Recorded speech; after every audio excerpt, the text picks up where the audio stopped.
Gracias. Gracias, María amada, por esas palabras tan hermosas, tan bonitas. Pero la verdad es que el Señor conquistó mi corazón y era imposible no rendir mi vida a Él porque lo conocí. Y como decía Pablo, mi anhelo es seguir conociéndolo cada día en mi vida. Así que esta vida en Cristo es diaria, como decía la pastora, es todos los días. Y ahora el Señor me puso, la verdad que esta palabra ha sido bien luchada porque racionalmente puedo hacer cualquier enseñanza sacando versículos de la palabra y que sea una enseñanza coherente, coherentemente bíblica. Pero cada vez que me toca compartir, anhelo con todo mi ser, y el Señor lo sabe, compartir lo que Él quiere, porque eso es lo que necesitan los que van a escuchar. Así que en esta oportunidad el Señor me dio hasta el nombre de lo que debería compartir. Cuando la pastora María anunció que luego de la enseñanza, de la predicación de Jacqueline, predicaría otra mujer, y era Olivia, yo no sabía el tema de Olivia. Sin embargo, en ese momento el Señor habló a mi corazón y de forma audible en mi oído: predicarás el siguiente domingo después de Olivia, y me dio el nombre de la prédica. Y era justamente la continuación de lo que Olivia había enseñado, que de una manera magistral dejó establecido que Cristo es suficiente. No necesitamos absolutamente a nadie más, ni nada más para ser aceptados y amados por el Señor. Entonces, sin embargo, ahora lo que el Señor ha puesto en mi corazón es la práctica de esa libertad que nos dio Cristo, porque dice que Cristo nos liberó. Todo lo que había, todo lo que estaba separándonos de Dios, Cristo lo restauró para que nosotros podamos tener conexión nuevamente con el Señor. Vamos a empezar practicando la libertad. Estando persuadido de esto, que el que comenzó en vosotros la buena obra, la perfeccionará hasta el día de Jesucristo.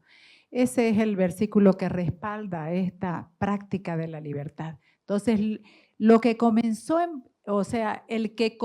en vosotros la buena obra, la perfeccionará hasta el día de Jesucristo. Vamos a comenzar desde el principio. El ser humano ha sido creado y conformado originalmente a la imagen de Dios. Así lo dice Génesis 1:27. Y creó Dios al hombre a su imagen. A imagen de Dios lo creó, varón y hembra los creó. Entonces, la palabra nos enseña que el hombre fue creado de la tierra. El Señor lo formó de la tierra y dio su aliento divino.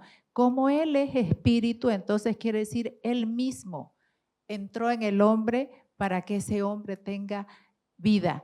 Entonces, su estado natural, creado de la tierra, fue vivificado por la vida de Dios, que es espíritu. Entonces, ambas naturalezas, esa naturaleza, ese estado natural fue amalgamado con ese estado espiritual que era Dios mismo en él.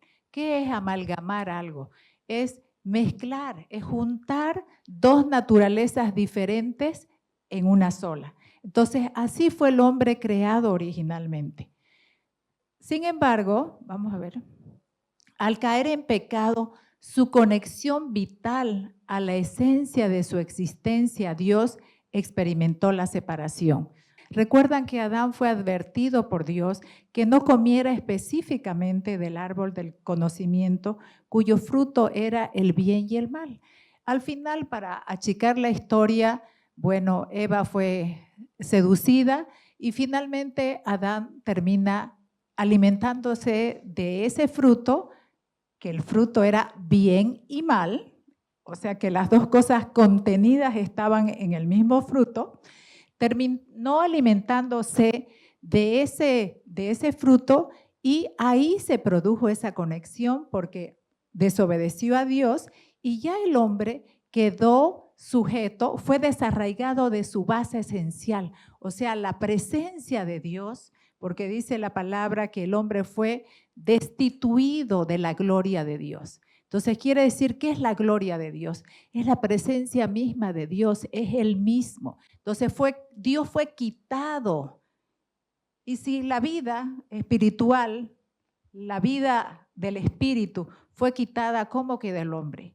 En su estado natural, de solo creación terrenal. ¿Sí? ¿Se va entendiendo eso? Entonces, fue desarraigado de su base esencial, que era Dios, y sujeto a su estado natural. Y el hombre siguió con esa vida biológica, naciendo, reproduciéndose y muriendo de manera natural, pero sin esa conexión real, divina, trascendente. Porque finalmente lo que le da sentido a esa vida biológica natural es la vida de Dios en nosotros. Es esa trascendencia, esa eternidad, porque Él es el eterno. Entonces, cuando esa eternidad, cuando Dios está en nosotros, encontramos el verdadero sentido de la vida. ¿Sí? Entonces, ese estado natural quedó deformado, tergiversado y distorsionado en su forma esencial y su expresión humano-divino. Quiere decir que salió Dios y el hombre quedó a su propia fuerza.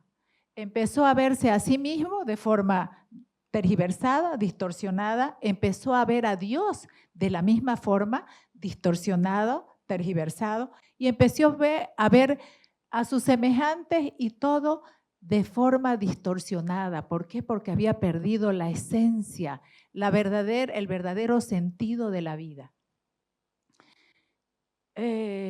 Entonces, distorsionado en su forma esencial y su expresión humano-divino. ¿Ok? Siguiente, por favor.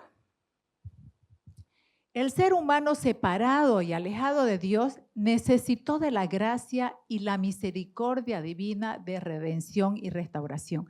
Dios en su amor siempre, desde el principio, desde su creación, su motivación fue tener esa relación con el Señor, vivir en esa intimidad, en esa unidad con el hombre. Y Dios nunca renunció a ese propósito. Es por eso que todo ese movimiento celestial que hubo, yo me imagino ahí, mi esposo que es creativo y charlando justamente sobre esta situación, me dice, a ver, imagínate en el cielo, el Padre hablando con el Hijo y con el Espíritu Santo, ¿qué hacemos? ¿Cómo vamos a lograr este rescate? Entonces, Dios en ese amor, ¿qué hizo? Mandó a Jesucristo en la obra de la cruz para poder restaurar eso que se había perdido. Recuerden, quienes han leído los evangelios, los 4 evangelios, Jesús continuamente decía, he venido a rescatar lo que se había perdido. ¿Y qué se había perdido? Esa unidad con Dios, ese amalgamiento, esa presencia de Dios en el hombre. Y Dios visitó al hombre antes de que venga Cristo, sí, lo visitaba esporádicamente, le hablaba, se comunicaba, pero no había esa relación interna, esa conexión interna. Dios estaba afuera, en alguna parte, y lo sigue estando porque Él es todopoderoso, pero Él en esta nueva creación, en esta obra en Cristo Jesús, viene a morar en nosotros. Su Espíritu viene a morar en nosotros. En Romanos 8:1 ahora pues dice, ninguna condenación hay para los que están en Cristo Jesús, porque la ley del Espíritu de vida en Cristo Jesús me ha librado de la ley del pecado y de la muerte. Esto es tan importante. Olivia lo explicó de una manera magistral, donde quedó grabado con total y absoluta claridad que Jesucristo es suficiente. Pero aparte de eso, de que es suficiente para que Dios nos ame, nos perdone y que, ¿por qué dice no hay ninguna condenación? Quiere decir, ya no se sientan culpables, ya Dios los aceptó en Cristo Jesús en esta obra, en la cruz.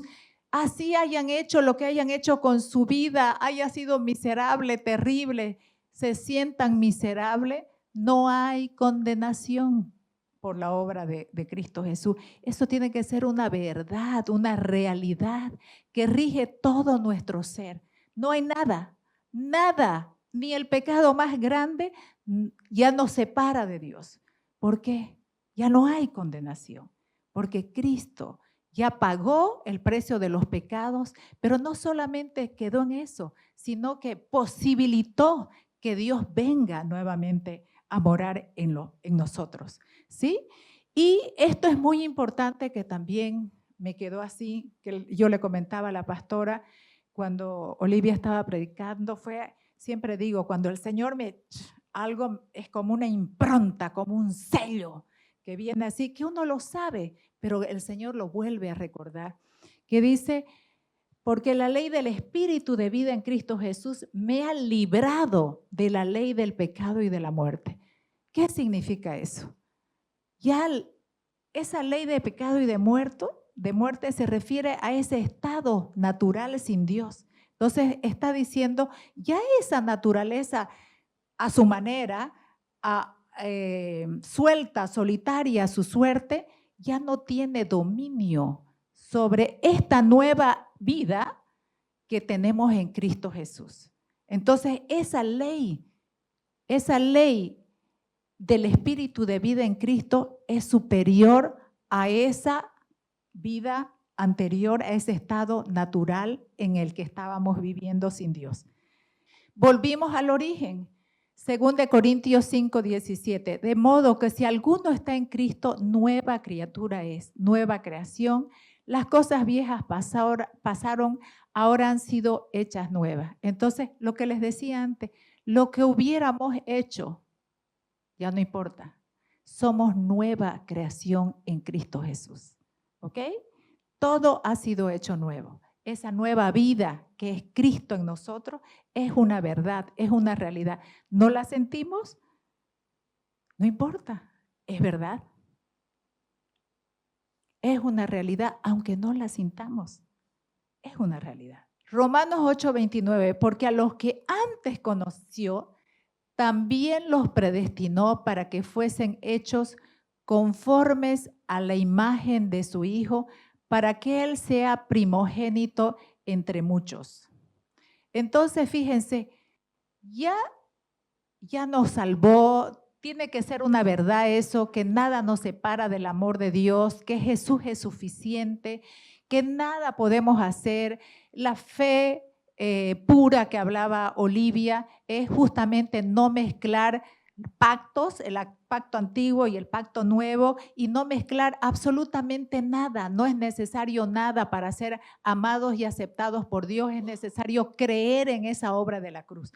Eso es una realidad que tiene que ser, es una verdad que tiene que gobernar todo nuestro ser. Tiene que estar estampado en nuestro corazón, estampado en nuestra mente, que no hay culpa y que el Señor nos ama y nos acepta. Sin embargo, aquí Pablo nos está diciendo, porque a los que antes conoció, también los predestinó para que fuesen hechos conforme a la imagen de su Hijo, para que Él sea el primogénito de muchos. ¿Sí? Y efectivamente, empezamos a ser conformes a Cristo desde el momento en que su vida, su espíritu entra en nosotros. Ahí comienza, en esa vida nueva. Pero el propósito eterno para el cual Dios ha redimido al hombre es para ser conformado a la imagen de Cristo. Entonces, esa vida tiene que crecer para que esa imagen de esa vida que ya entró se proyecte, pueda verse. Amados, ahora somos hijos de Dios y aún no se ha manifestado lo que hemos de ser, pero sabemos que cuando Él se manifieste, seremos semejantes a Él, porque le veremos tal como Él es. Entonces, vuelvo a insistir, ¿no? Somos hijos de Dios, somos aceptados. La obra de la cruz es suficiente para ser aceptado y hemos sido establecidos como hijos amados en Cristo Jesús. ¿Ya? Y aún no se ha manifestado lo que hemos de ser. O sea, ya somos, pero aquí nos sugiere que hay algo, todavía hay un proceso para que se manifieste realmente lo que somos. ¿Sí? Pero sabemos que cuando Él se manifieste, seremos semejantes a Él porque le veremos tal como Él es. Entonces, aquí nos está diciendo que cuando ya Cristo se manifieste en nuestra vida, seremos semejantes a Él porque lo veremos, porque lo conoceremos, porque sabremos cómo es Él, porque tenemos intimidad con Él. ¿Sí? Luego de haber sido redimidos, regenerados, renacidos, hemos de tomar la forma de Cristo. Entonces, esa vida nueva está en nosotros que tiene que ir expresándose, tomando la forma de Cristo. ¿Ok? Por tanto, nosotros todos, mirando a cara descubierta, como en un espejo la gloria del Señor, somos transformados de gloria en gloria en la misma imagen como por el Espíritu del Señor. Entonces, aquí nos está sugiriendo que hay procesos de transformación. ¿Para qué? Para ser transformados a la misma imagen como por el Espíritu del Señor. ¿Quién hace esa obra? El Espíritu. Porque lo que tenemos que proyectar es la vida de Él, es a Él mismo, no es nuestra propia cosecha. Hemos establecido que hay procesos para que esa gloria, esa vida se proyecte, se exprese en nosotros. El deseo ardiente de Dios es que lo conozcamos para que confiemos y dependamos de Él. Dios nos lleva al desierto intencionalmente. Aquí quiero aclarar que Dios es soberano. Él actúa como Él quiere, cuando Él quiere, como Él quiere y con quien Él quiere. Él es soberano. Sin embargo, por mi propia vida y por el fundamento bíblico, vemos que el Señor utiliza desiertos intencionalmente para provocar, justamente para producir, son esos procesos, ¿para qué? Para ir de gloria en gloria, para que la imagen de Dios o la imagen de Cristo nosotros seamos formados, conformados a la imagen de Cristo y Él se exprese en nosotros. ¿Sí? En Oseas 2, 14, 16, por eso ahora voy a seducirla, la llevaré al desierto y le hablaré con ternura. Otra traducción dice, la llevaré al desierto y hablaré a su corazón. En otra dice, la llevaré al desierto y la enamoraré. Entonces vemos que ahí la motivación del Señor cuando nos lleva a desierto no es de destrucción, es su amor. Está anhelando tener una relación con nosotros. Quiere darse a conocer, quiere que lo conozcamos y que nosotros nos rindamos a ese amor. Entonces, no es cuando estemos en situaciones complicadas, difíciles, no creamos que es Dios enojado y castigándonos. No. Sigamos viendo. Allí le devolveré sus viñedos y convertiré el valle de Acor en una puerta de esperanza. Este valle de Acor antiguamente era un valle de juicio, de castigo, era un valle de desgracia.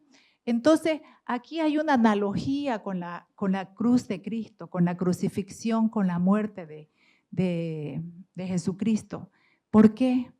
Cuando Jesucristo murió humanamente hablando, cuando fue crucificado, humanamente hablando, era como el final de la vida de un hombre, el final de su ministerio, como que todo lo que había dicho él acerca de él, si lo vemos humanamente, naturalmente, se había acabado en esa cruz. O sea, terminó este hombre su vida en esta cruz. Se acabó. Sin embargo, en esa muerte se abrió una puerta de esperanza para toda la humanidad, para que toda la humanidad sea reconectada con Dios, pueda volver al origen donde Dios y el hombre eran uno solo, porque la palabra dice, el que se une a Dios, un espíritu es con él. ¿Sí? Entonces, una puerta de esperanza, y así pasa con nosotros. Eso que parece una desgracia para nosotros, algo terrible, que más bien Dios nos está maldiciendo, como que estamos soltados de la mano de Dios. Prestemos atención. Prestemos atención, porque eso que parece una maldición, abre una puerta de esperanza, porque si usted rinde su corazón, va a conocer a Dios. Y cuando usted conoce a Dios, nada, absolutamente nada es imposible para Dios, nada.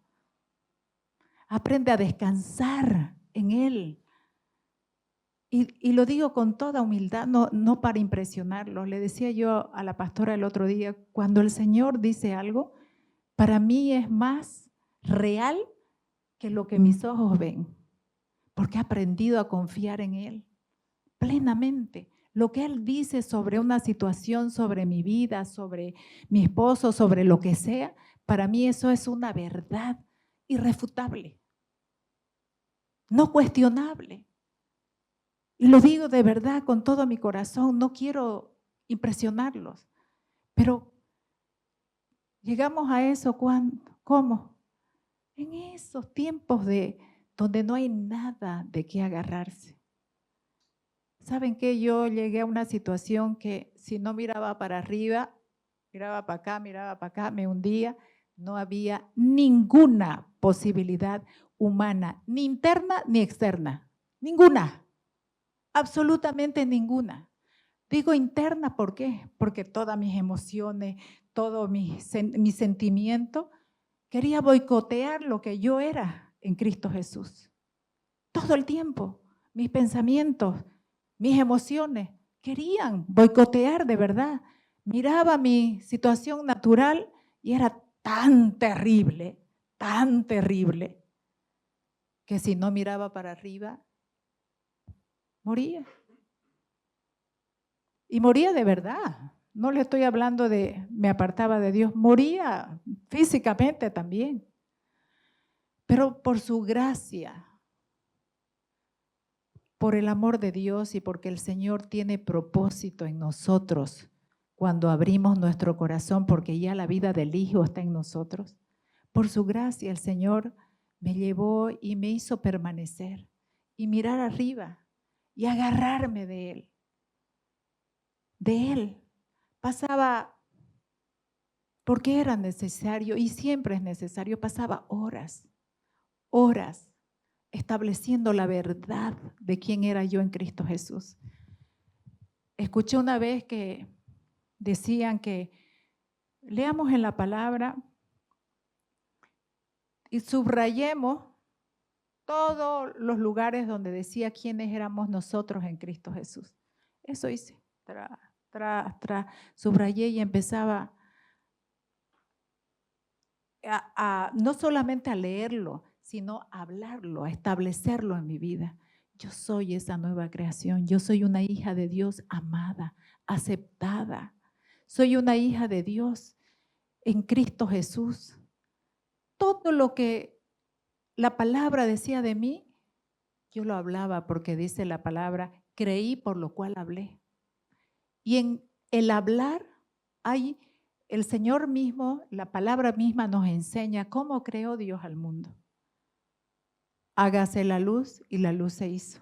Dice que el Espíritu Santo reposaba, pero cuando Él habló, las cosas se hicieron.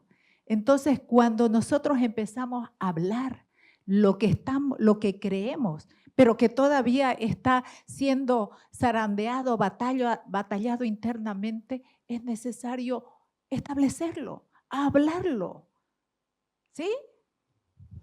Entonces, y convertiré el valle de Acora en una puerta de esperanza. Y ahí en esa terrible, ahí entendí, ahí comprendí, ahí conocí al Señor. En esos desiertos terribles, porque el desierto no es el lugar físico, son las situaciones. Y les estoy diciendo que mi desierto no era externo, no era que es por causa de esto, era interno también.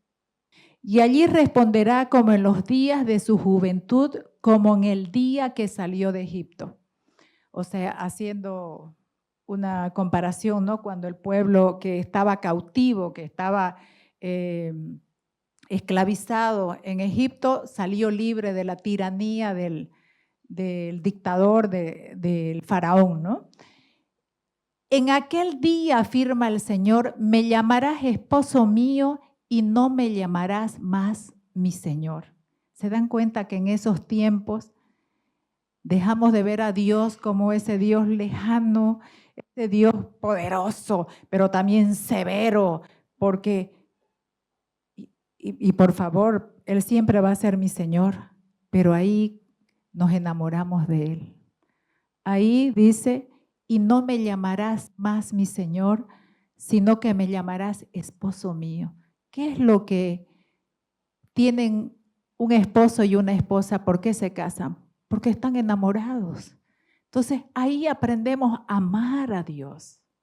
Nos enamoramos de Dios y confiamos en Él, porque el esposo, dice la palabra que Jesús es el esposo de la iglesia, que dio su propia vida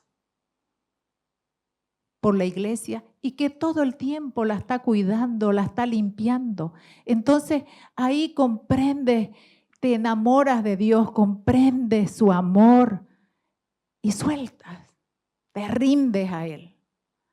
Rindes totalmente tu corazón a Él y sabes que Él es tu esposo, que Él te cuida, que Él es fiel, que Él es capaz de fue capaz de dar su propia vida por vos.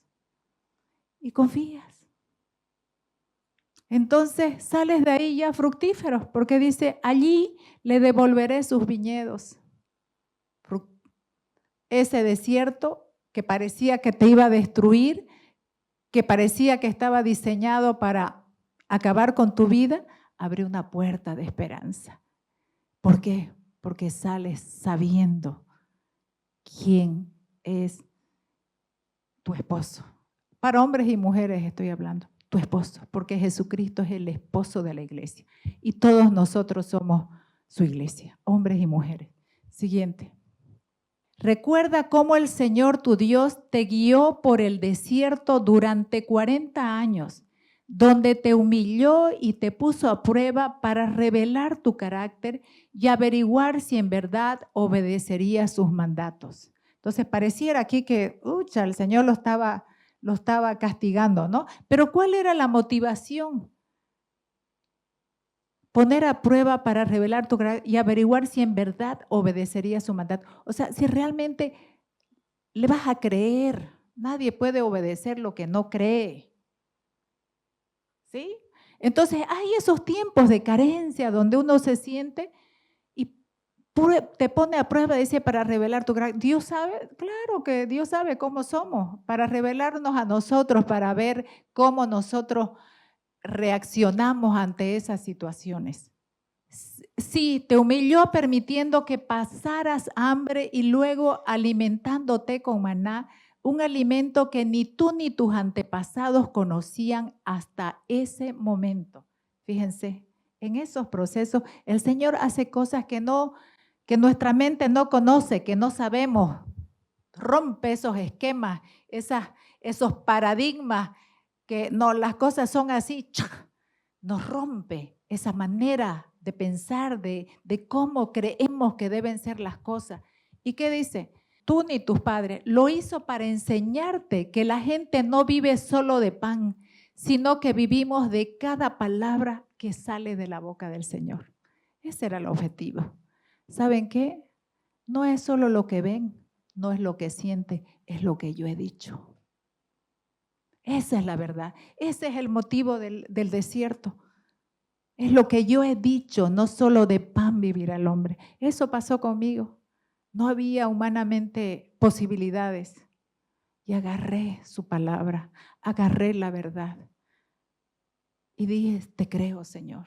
Me mantuve ahí, creyéndole. Cuando mi alma, mis emociones me decían, no, estás perdiendo el tiempo, aquí no pasa nada. Mira, ha pasado tiempo. ¿Qué hacía yo? Esa no es la verdad. La verdad es lo que Dios dice. Dios ve todo el panorama completo. Mi visión es muy limitada. Yo solamente veo eso momentáneo, pero el Señor ve más allá. Uno aprende a confiar en Él, no en lo que uno siente o lo que uno piensa o lo que alguien te dice. ¿Sí?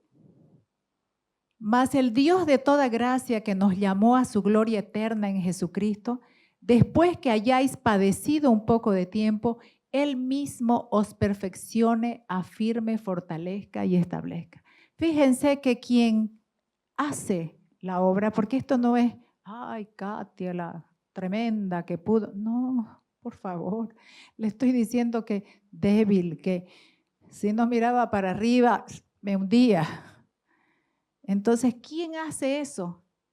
Es Él, porque la vida de Él ya está en nosotros. Entonces, pero nuestra alma aprende ¿a qué? A afirmarse en la verdad. Y perfecciones significa madurar. Él nos hace madurar, vamos entendiendo cada vez más quién es el Señor. Porque por si acaso salvación, dice que hemos sido salvados por la obra de la cruz, pero la esencia, el verdadero sentido de salvación significa conocer al único Dios verdadero y a su Cristo. Así que está hablando de ese conocer profundamente, de conocerlo de una manera real en tu vida diaria, cotidiana. Podemos conocerlo a través de las escrituras, podemos conocerlo, o sea, saber acerca de Él a través de las escrituras, a través de seminarios o lo que hagamos, vamos a saber acerca de Él. Pero conocerlo es algo más. Conocerlo es cuando le permites que Él transforme tu vida, que Él gobierne tu vida. Porque a eso vino. A eso vino, a que vivamos, a que seamos uno, a que lo que nosotros hacemos es lo que Él quiere que hagamos. Esa es la verdadera, ese es el verdadero conocer. Yo puedo conocer, hace poco conocí a Elon Musk, pasó aquí a mi ladito, lo vi, altísimo el hombre, pero no vi su forma, el tamaño, su estatura, su pelo, todo, pero no puedo decir que lo conocí porque, o sea, lo vi y he leído acerca de él también, todo lo que hace, pero conocer es saber, conocerlo íntimamente, que haya una conexión, ¿sí? Entonces, de ese conocimiento está hablando el Señor. Los oasis marcan la delgada línea entre la vida y la muerte. Yo soy el camino, dice Jesús. ¿Por qué puse estos versículos? Porque Jesucristo es nuestro permanente oasis. Nosotros pensamos que cuando estamos en tiempos de aflicción, el que se nos levante un ratito la aflicción, ese es nuestro oasis. No, amados. Nuestro verdadero oasis es Cristo en el desierto. No es cuando la situación mejora un poquito. El oasis es Él mismo en nosotros. Yo siempre he compartido y lo digo siempre, toda mi vida tuve algo ahí bien en mente, puesto los ojos en Cristo, el autor y consumador de mi fe. Entonces ahí estaba mi mente, ahí estaba mi corazón, ahí estaban mis ojos en Él.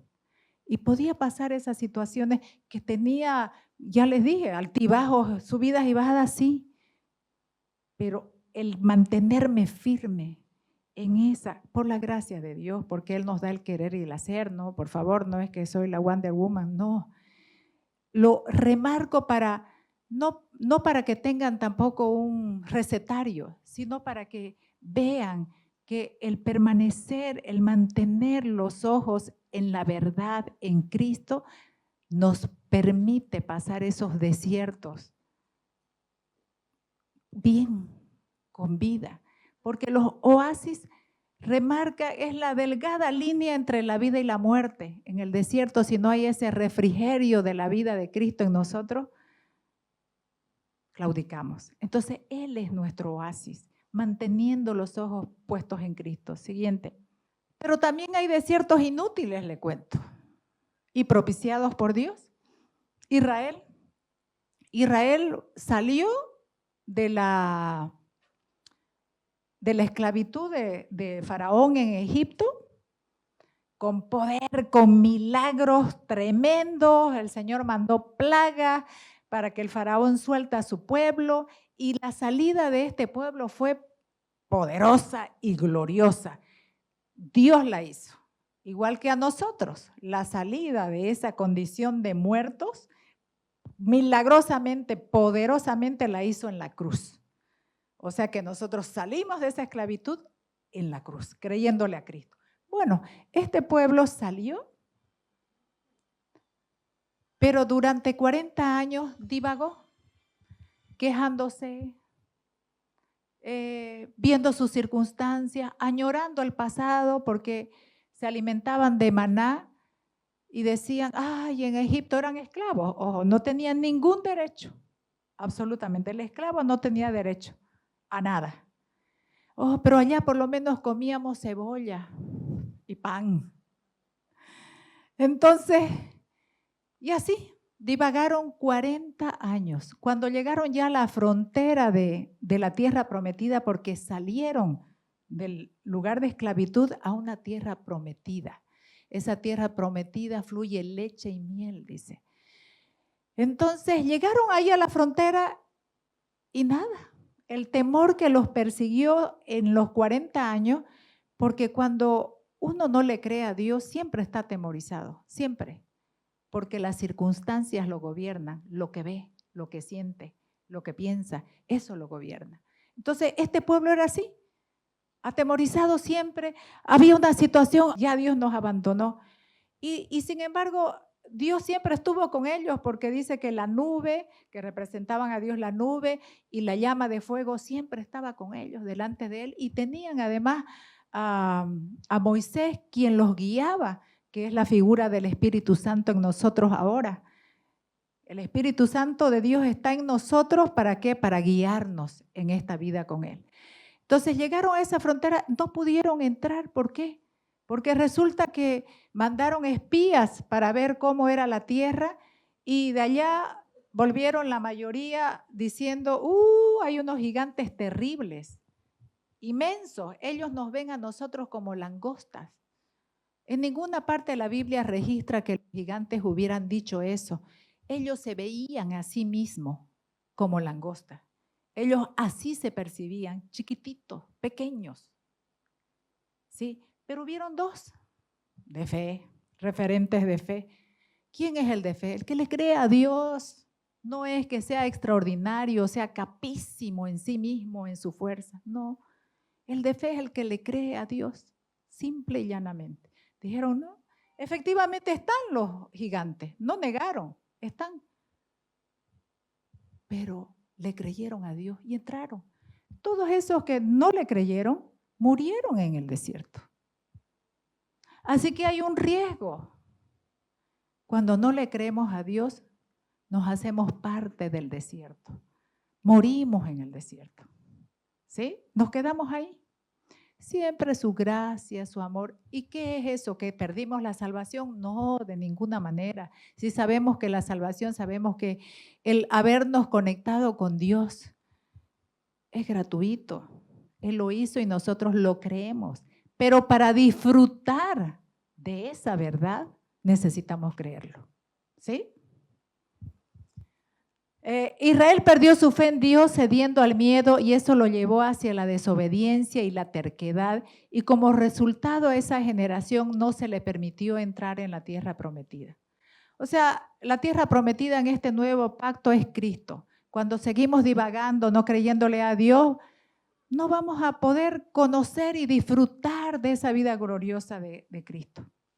A eso se refiere. Siguiente. Diagnóstico de una mente que decide no creer ni confiar en Dios. Jeremías 17. Así ha dicho Jehová, maldito el varón que confía en el hombre y pone carne por su brazo, y su corazón se aparta de Jehová. Será como la retama en el desierto, y no verá cuando viene el bien, sino que morará en los sequedales, en el desierto, en tierra despoblada y deshabitada. Era lo que les decía antes, ya nos tornamos desérticos. Hemos recibido al Señor, pero seguimos confiando en nosotros, seguimos ensimismados. Yo siempre digo, mirando mi ombligo, sigo mirándome lo que yo puedo. Eso es, pone carne por su brazo, sigue mirando su propia fuerza, sus propias posibilidades, lo que puede hacer. A eso se refiere. Y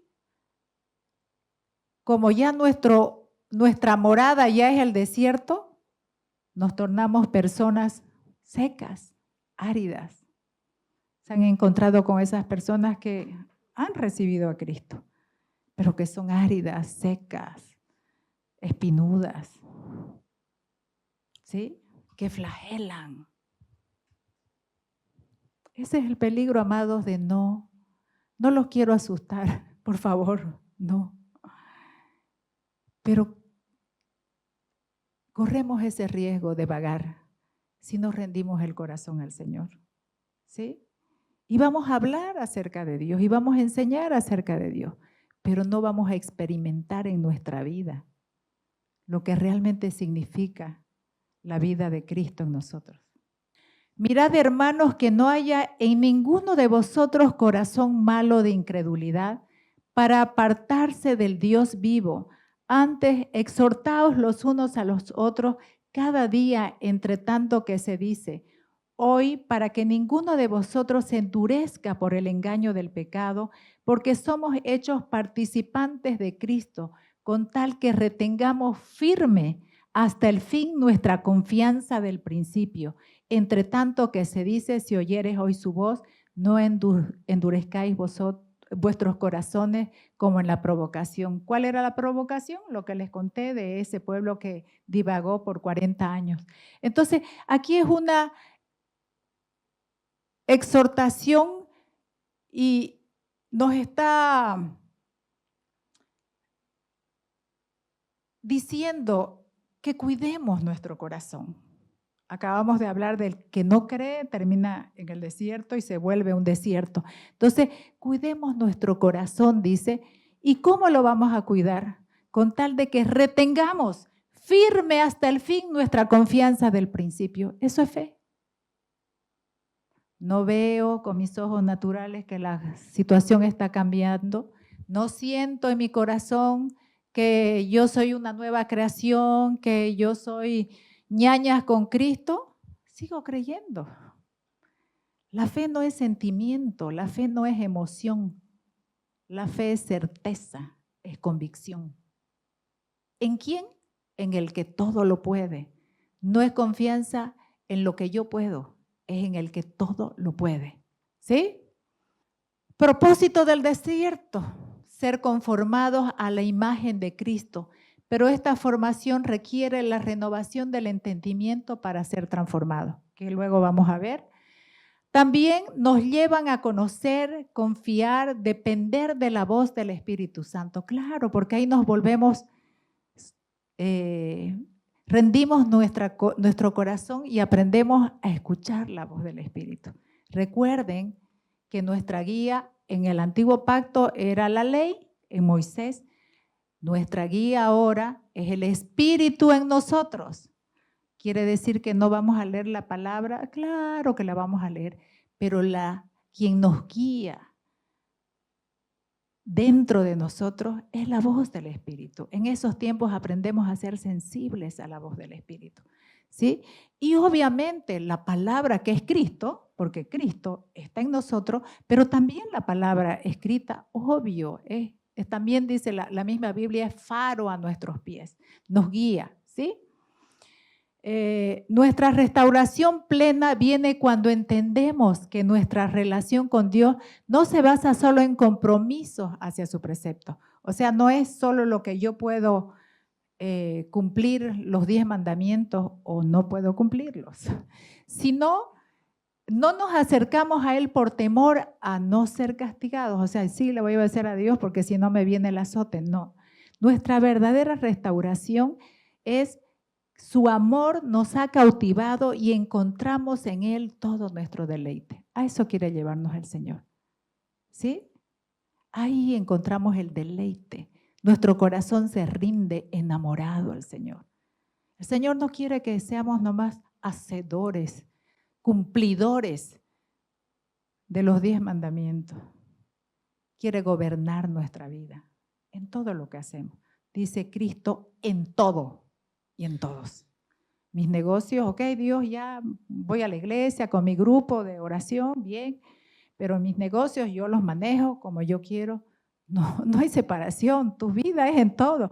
Ok, Dios, igual yo voy a la iglesia, pero mi matrimonio es como yo quiero, como yo pienso. No, amados, todo.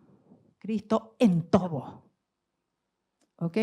Hebreos 12:2, no se amolden al mundo actual, sino sean transformados mediante la renovación. No se amolden al mundo actual, sino que sean transformados mediante la renovación de su mente. Así podrán comprobar cómo es la voluntad de Dios buena, agradable y perfecta. Dios efectúa tal transformación en coparticipación del Espíritu Santo con el ser rendido a su voluntad.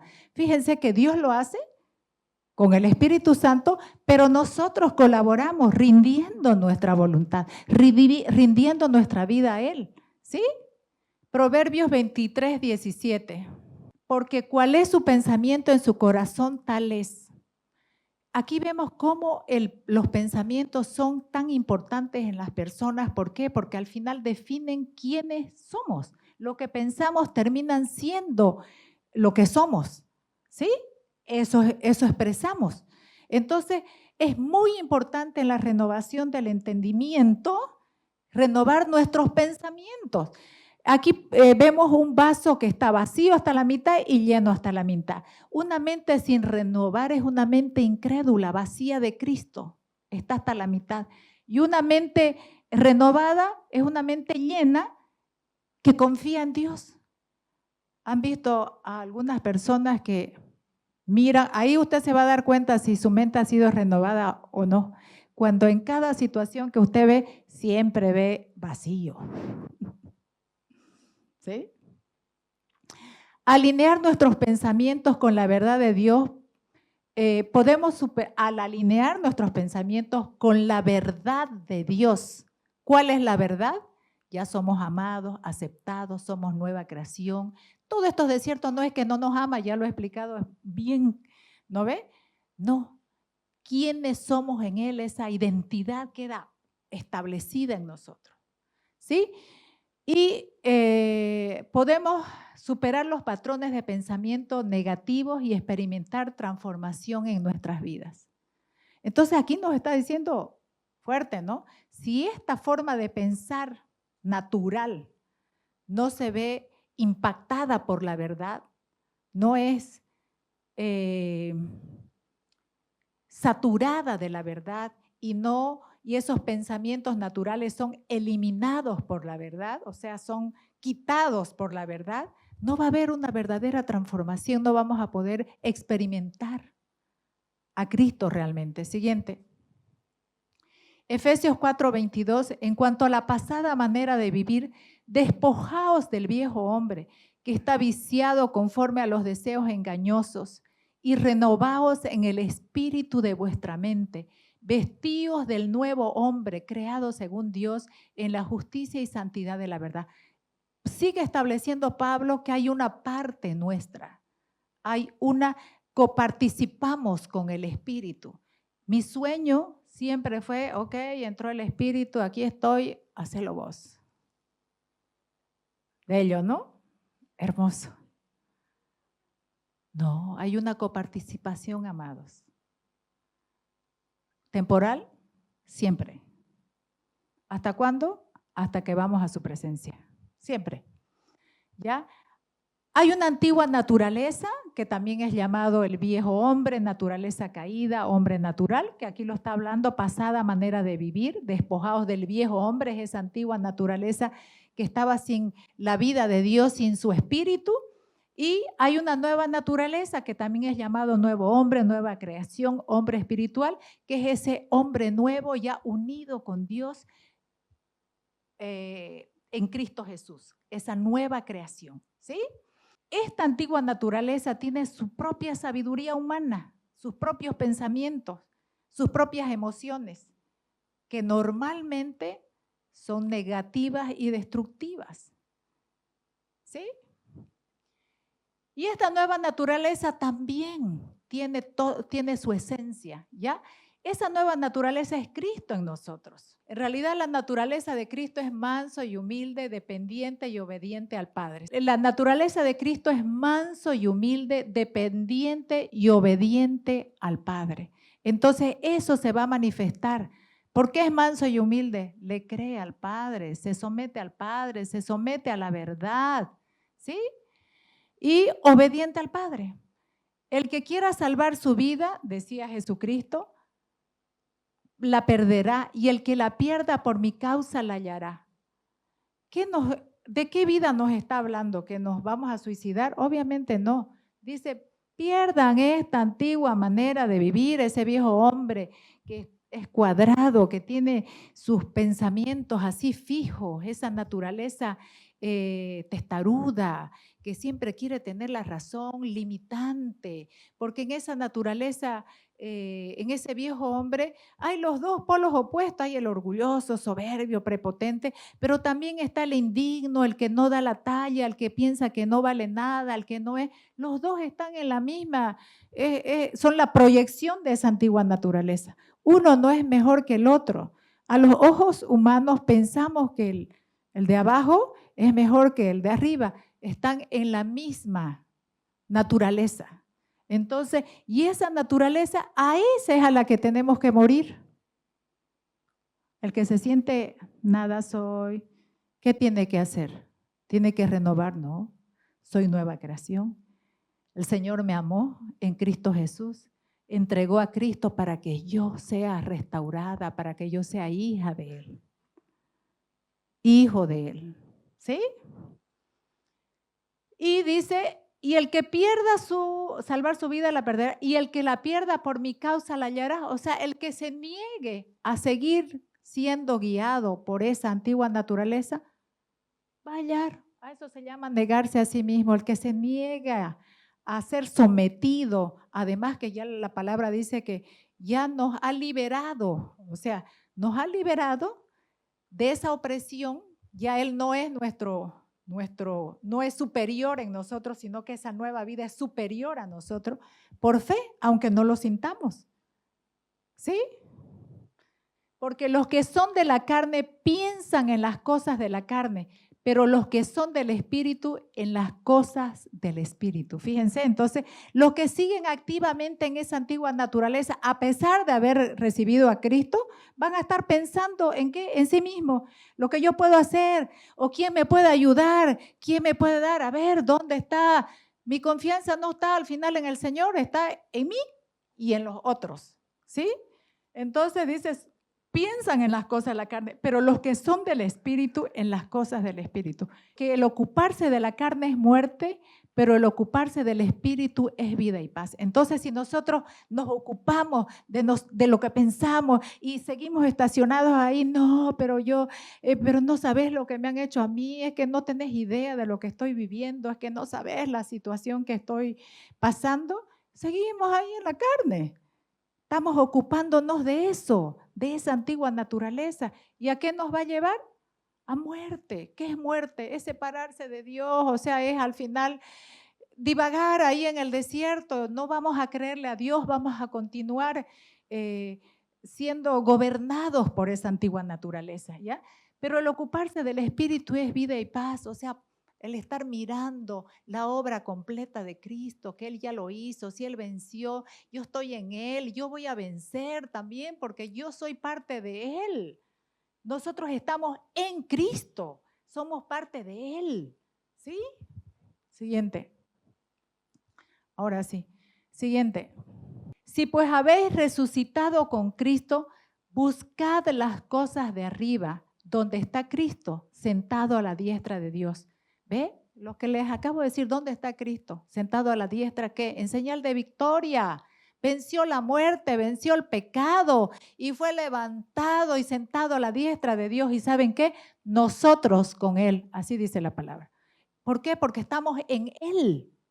Estamos en Cristo. Así que nuestra victoria no es que la ganamos, ya la tenemos ganada, pero es necesario que nuestro entendimiento se renueve a esa verdad y es necesario que nos neguemos a nosotros mismos, a esa naturaleza antigua, castrante, porque finalmente, ¿qué es lo que nos hace sufrir? Esa naturaleza antigua, eso nos hace sufrir. Porque cuando ya usted pone los ojos arriba, pasa situaciones difíciles, no de la misma manera. No igual, porque esa naturaleza ya no lo gobierna, no lo domina. Sus ojos están puestos arriba en el Señor. Le cree al Señor. Porque habéis muerto y vuestra vida está escondida con Cristo en Dios. ¿Ve? Ya su antigua naturaleza no lo gobierna y tiene que entender eso. Ya Cristo lo hizo. Dice que nos ha librado. ¿Sí? Cuando Cristo vuestra vida se manifieste, entonces vosotros también seréis manifestados con Él en gloria. Entonces, cuando le permitimos a Dios, o sea, no permitimos que esa antigua naturaleza nos gobierne, le permitimos que Él se manifieste y disfrutamos. ¿Quién es el que más se beneficia con que Cristo se exprese? Nosotros. ¿Se dan cuenta que es personal? Si tengo problema con mi esposo o con mi vecino, Señor, cámbialo al fulano, cámbialo al sutano. No, el trato de Dios es personal con cada uno de nosotros. Mi esposo no puede rendirse por mí, yo no puedo rendirme por mi esposo. Puedo orar por él, puedo bendecirlo, pero él tiene que rendirse ante Dios. Igual yo tengo que permitirle al Señor ser formado en mí. Siguiente. ¿Para qué hace toda esta renovación? Para que seáis irreprensibles y sencillos, hijos de Dios sin mancha, en medio de una generación maligna y perversa, en medio de la cual resplandecéis como luminares en el mundo, para dar esperanza a otros que están pasando terribles cosas, situaciones que no han entendido. Entonces, nos volvemos luminarias para dar esperanza a otros, para ser atraídos a Dios. Se dan cuenta que el Señor no es solamente saber algunos versículos, es permitirle que transforme nuestra vida, que cambie nuestra vida, que sea visible ese cambio. ¿Sí? La confianza en el Señor es productiva, diagnóstico de una mente que decide confiar en Dios. Bendito el varón que confía en Jehová y cuya confianza es Jehová, porque será como árbol plantado junto a las aguas, que junto a la corriente echará sus raíces y no verá cuando viene el calor, sino que su hoja estará verde y en el año de sequía no se fatigará ni dejará de dar fruto. En el anterior, el que se volvía desierto, árido, no veía el bien. ¿Se acuerdan? No veía el bien. Podía tenerlo al lado, pero no lo iba a ver. Así nos pasa cuando estamos amargados, áridos. No vemos el bien de Dios. Yo era así. En una pared blanca veía el punto negro. Así que es posible renovar el entendimiento. Es posible. ¿Sí? Y aquí vemos o sea, está clarísimo, ¿no? Que es bendito el que cree en Dios. Dice, cuya confianza es Jehová, nuestra confianza es Dios, porque será como árbol plantado junto a las aguas, que junto a la corriente echa sus raíces. ¿Dónde están sus raíces? ¿En lo que puede? ¿En su situación? ¿En sí mismo? No. Junto a las aguas, ¿quién es el agua viva? Jesús, es Dios mismo. Ahí están nuestras raíces en Él, en quién somos en Cristo Jesús, en el amor de Dios. Sino que su hoja estará verde y en el año de sequía no se fatigará ni dejará de dar fruto. Siempre es fructífero, porque le cree a Dios, es Él expresándose. Siguiente. Practicar la libertad es permitir la formación de Cristo en nosotros. Eso es practicar la libertad. Ya nos hizo libres, ya somos libres, ya el libertador vive en nosotros, que es Cristo mismo. su espíritu. Mediante el espíritu ya vive en nosotros. Es expresar su carácter, su fe, su conducta, actitudes hacia Dios, nosotros mismos y nuestros semejantes. Porque es permitirle a Él mismo vivir en nosotros. Y Él mismo, ya vimos que fue obediente hasta la muerte, dice Jesucristo. Obediente hasta la muerte. Entonces, cuando le permitimos que esa vida se exprese, eso significa practicar la libertad. No quiero decir que ya haya logrado estas cosas, ni que ya haya alcanzado la perfección. Cuando habla de perfección, habla de madurez, ¿no? Completo, maduro. Pero sigo adelante a fin de hacer mía esta perfección para la cual Cristo Jesús primeramente me hizo suyo. ¿Se dan cuenta? Nos hizo Él ya somos en Él, pero sin embargo hay un camino que recorrer. ¿Sí? No, amados hermanos, no lo he logrado, pero me concentro únicamente en esto. Olvido el pasado y fijo la mirada en lo que tengo por delante. Y así avanzo hasta llegar al final de la carrera para recibir el premio celestial, el cual Dios nos llama por medio de Cristo Jesús. Entonces, resbaló, cayó, no se concentre en eso. Sigue en esa lucha, debate interna, ahora sí ya no tengo culpa, el otro día sí me siento culpable. Nada, deje atrás, dice, y concéntrese en una sola cosa, sigue adelante. Este hombre dedicó su vida a conocer al Señor y al final de sus días dice esto. Entonces hay esperanza. La palabra de hoy no ha sido para latigarlos, amado. Con todo mi corazón deseo que de verdad el Señor les haya hablado a su corazón